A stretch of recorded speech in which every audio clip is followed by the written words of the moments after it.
The judges will now introduce themselves. All right, thank you, Carol. Everyone's excited to be here. We are as well. We're in the afternoon now, so I'm going to read the question. But before I do that, I just want to introduce myself. My name is Zach Eastburn. I am a lawyer, commercial litigator from Madison, Wisconsin. My name is Tom Tinder, and I'm an attorney from Charleston, West Virginia. I'm Robert Dyan. I teach American government at the University of Evansville. And if we could hear from our panel here. Okay. My name is Nick Sullivan. I'm a senior at Blue Valley Northwest High School, and next year I plan on attending the University of Kansas to study engineering. My name is Emma Johnson. I'm a senior at Blue Valley Northwest High School, and I plan to attend the University of Missouri to double major in strategic communications and political science. And my name is Amita Ganesh. I'm also a senior at Blue Valley Northwest High School, and next year I plan to double major in economics and political science with a public policy focus at George Washington University. And we are from Mr. Thomas's We the People class in Overland Park, Kansas. Thank you very much for that introduction.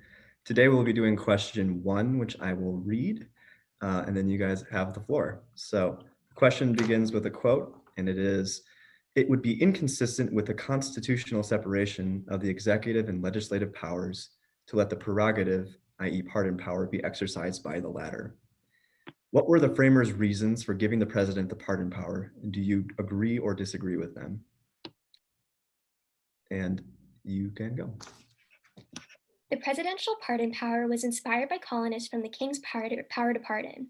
However, prior to the Revolutionary War, royal governors of each state were able to pardon criminals. During the Constitutional Convention, Alexander Hamilton proposed the idea to carry this power over to the new republic. His strongest argument for including the pardon clause in Article 2, Section 2 was so that the president could, quote, restore the Commonwealth during times of rebellion, unquote. A majority of the delegates of the convention agree with Hamilton, except that it should not be used on an individual being impeached, and that should only apply to federal crimes. But George Mason refused to sign the Constitution because the president was granted the pardon power. However, the benefits of the pardon power are greater than the consequences, and the framers' intentions for it were just. They made sure that it could not be used on every single crime. However, more regulation is needed than they provide. One benefit of the pardon power is it adds to the checks and balance system by giving the president a way to check the judicial branch by pardoning criminals that they feel were treated unfairly by the courts. The presidential pardon power is vital to the United States system of government and the role of the executive office. James Wilson, a founding father, argued that the executive branch should have the ability to pardon in the September 15 Constitutional Convention debates. While others argued that this power should be given to the legislative branch, Wilson believed that the president who abuses this power or was a guilty party in treason can be impeached and prosecuted. Since this power is vital to maintain both the integrity of the executive branch and the system of checks and balances, we agree with Wilson's claim as an abuse of this power leads to corruption in the government. While the ability to elect the president serves as a check on this power, reputational concerns and self-serving interests allow for the potential for abuse, especially in the present-day political system. Considering that the creation of political parties and extreme partisanship were not foreseen by the founders, the questions surrounding the pardon power rise as controversy surrounding its issue increases.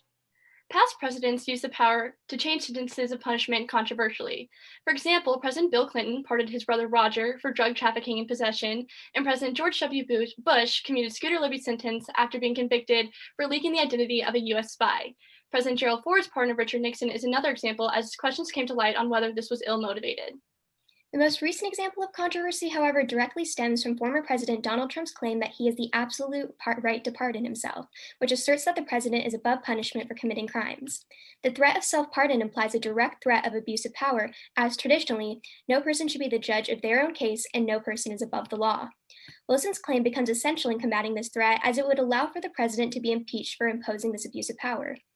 This is vital to the well-being of the American system of government, as it preserves the imposed system of checks and balances and ensures that elected officials are being held accountable for their actions, ultimately upholding the integrity of their office. One item left vague for interpretation is high crimes and misdemeanors, which is preceded by treason and bribery in the Constitution as impeachable acts. The ambiguity of high crimes and misdemeanors allows it not to be limited to criminality, but if officials are living up to the standard of their office. The only case of impeachment with removal in U.S. history occurred for justices in federal court. All presidential impeachment cases, while each has been acquitted, deal with defining high crimes and misdemeanors. In Clinton's case, he violated a law of lying under oath, which was enough for Congress to impeach him. For President Trump, he was impeached twice in the same term, once for abuse of power and obstruction of Congress, and the second for incitement of insurrection. All these charges are vastly different, but still fall under the category of high crimes and misdemeanors, which prove the power of this all-encompassing term. If a political official is abusing their power, violating public trust, or obstructing their oath of office, that constitutes a high crime or misdemeanor. The biggest obstacle to holding politicians accountable in the impeachment process is that the judging body, often Congress, sees it as their duty to uphold the prominence of the office and operate on sustaining democracy, not partisan politics. We are now ready for your questions. Thank you very much, and thank you for a very thorough and well presented first statement. So one of the things that one of you mentioned is towards the beginning of your opening statement was that there are more regulations that are needed with respect to the pardon power. And I would like you guys to explain a little bit more what you mean by that. What are the limits and what types of, maybe what are the limits and what would you propose as a limit on the pardon power? I would propose the inability to pardon anybody with blood relation to the president. That would be a key way to kind of assert that there isn't this kind of familial negligence going on. One way also to add regulation to pardon power is to make it very clear that you cannot pardon someone before the crime has been committed, because that is kind of ruining the purpose of the pardon power. It's supposed to be to pardon someone because they're showing forgiveness and showing remorse for the crime. But if you're pardoning someone before the crime has already been committed, then it just kind of defeats the purpose. I might ask just a follow-up question, if that's okay. Sorry. What role does the judiciary play in that? Could you elaborate a little more on that? Does the judiciary play a role with limiting the pardon power?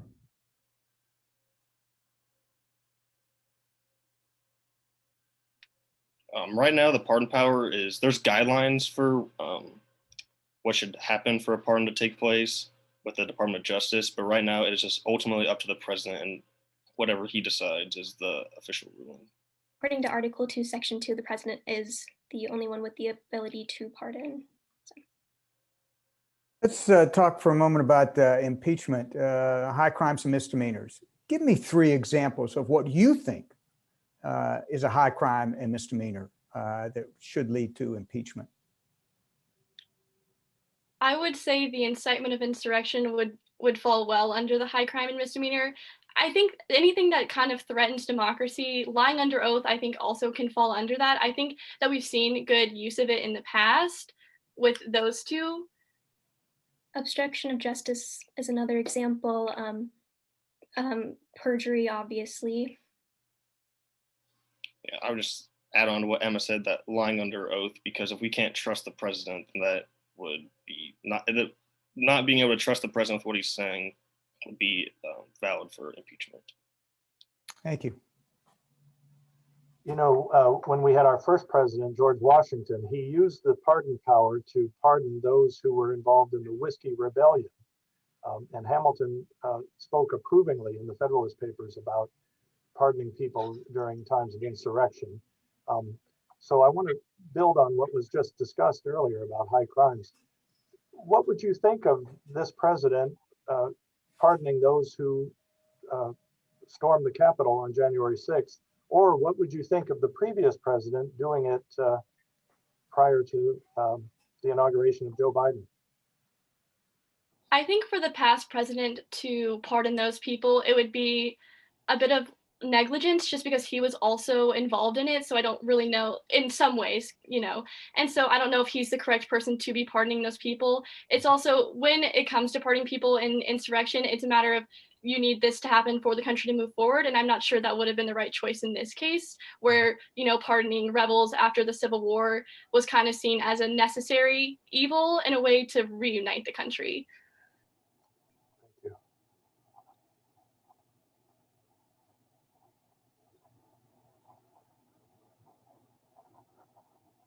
Are there types of issues that you know, we've been talking about self-dealing sort of pardons and the abuses of that. You know, you've mentioned that there shouldn't be pardons for close relatives or prospective pardons, that type of thing.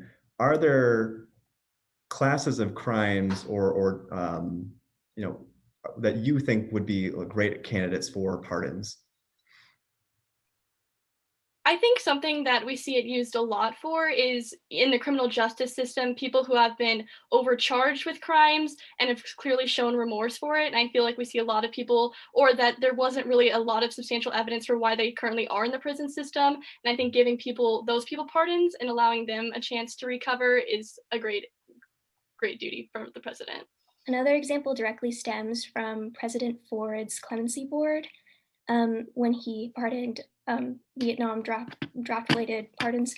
But recently in 2012, actually after the war on drugs and those offenders with crack cocaine, looking into that, creating a clemency board for those sort of cases could be beneficial. You made a comment that the judiciary is not involved in pardons, and the judiciary is really excluded from being involved in the impeachment process. Why is that done? Why or why not? The intention by Alexander Hamilton was that the Senate would act as a judiciary and they would weigh things as the judicial branch normally would, and so it kind of eliminates their need in the process. Furthermore, that was based on the British system in the House of Lords and House of Commons. And as the judiciary is a smaller body that isn't a group of elected officials, they weren't set to be the right standard of judging impeachment by Federalist 50 or by Federalist 65. Take you back to your opening statement. You talked about reputational concerns of a president guiding his behavior with respect to the pardon. Can you elaborate a little bit more? Does concern about reputation make him more likely to abuse the power or less likely? Well, adding on to what we said earlier about maybe a regulation for the pardon power would be setting a time frame of when the president can use the power, because lately we've seen a lot of presidents dishing out lots of pardons towards the last couple of days of their office on their last term. So if they're not going to be reelected, then they would not be receiving a lot of backlash from the community for these pardons. So if we added a time limit, then it would help increase the integrity of the pardon power. All right, thank you. Who is the most effective watchdog on the president's pardon power? Maybe it's just the American people and seeing how it's used, and when they feel it's being misused, looking to who is enabling this misuse, not re-electing officials who are allowing it to be misused, and also talking to their representatives about possible reform for it. I would have to agree with my colleague. All pardons are public knowledge. They are uploaded to the White House and DOJ official websites. So considering the fact that the president is an elected leader, having the public watch over this, and furthermore having other elected officials watch over this is most beneficial. I'm going back to impeachment again. It's just a political process, and the framers of the Constitution weren't even talking about political parties and so forth. Do we need to have a constitutional amendment to change the impeachment process? And if so, what changes should be made?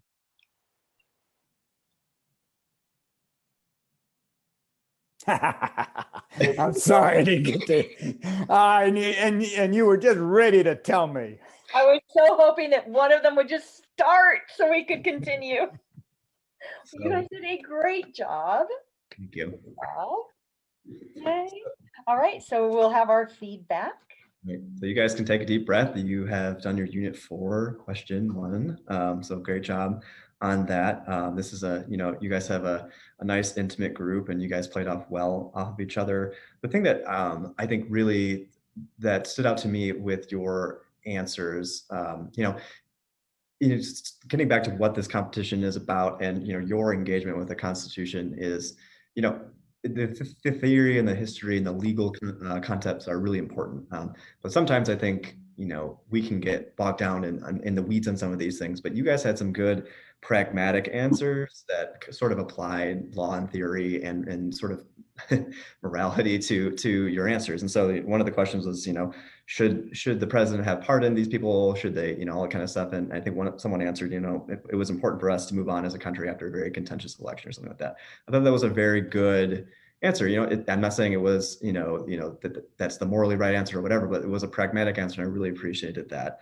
One thing that would have maybe been nice to see is, if we ask a question about what's your position on this, maybe one of you says, well, this is my position, but then, someone else says, well, I maybe disagree respectfully with my colleague on here's how I view this issue, just to kind of show a full critical evaluation of an issue. But overall, you guys did a good job with, hitting a lot of the pre-founding, the founding, and sort of having positions on whether or not regulations were needed with the pardon power. So great job.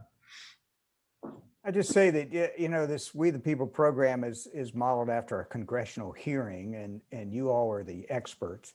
And just the way that you demonstrate your expertise just by your demeanor as well as your answer to the questions, it was like you were saying to us, bring it, and then you brought it when we asked you the questions. I thought you did a very good job. You hit all the high points. You gave us some additional information and facts that we had not heard previously.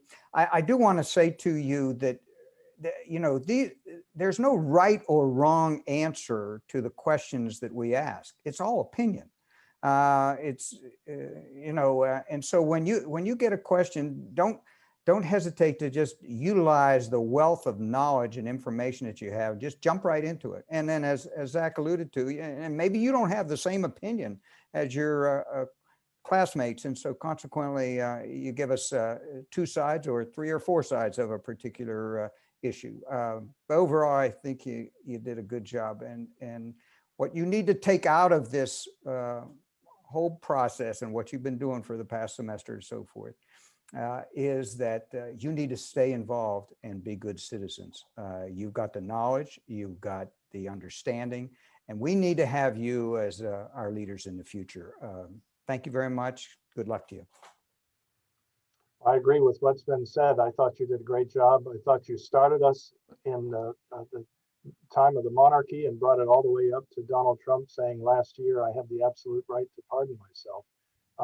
A lot of students will come into this competition very well prepared and very practiced and do a terrific job on the presentation, and then sometimes do less well on the Q&A. And that's a way to distinguish between a strong team and a less strong team. But gosh, you guys did wonderfully on the Q&A. When you were asked for 3 examples, you gave 3 examples. And if you had been asked for 5, you probably would have given 5. And it wasn't just names of people like Scooter Libby, but it was cases or it was types of offenses. So I think that's really admirable. The fact that you were able to step up in the second part and answer questions so thoroughly. My question about insurrections and pardons by Biden or Trump of the folks involved in January 6th, I thought that was an unusually good answer. And probably the answer, I wouldn't have said it as well as you did, but I would have said something to the same effect because, I'm not sure that what happened last January is the same as the Whiskey Rebellion, or that any of our modern presidents are the same as George Washington. But it's interesting to think about it and to ruminate on some of the implications of that. So hats off to all of you. You made Kansas proud today.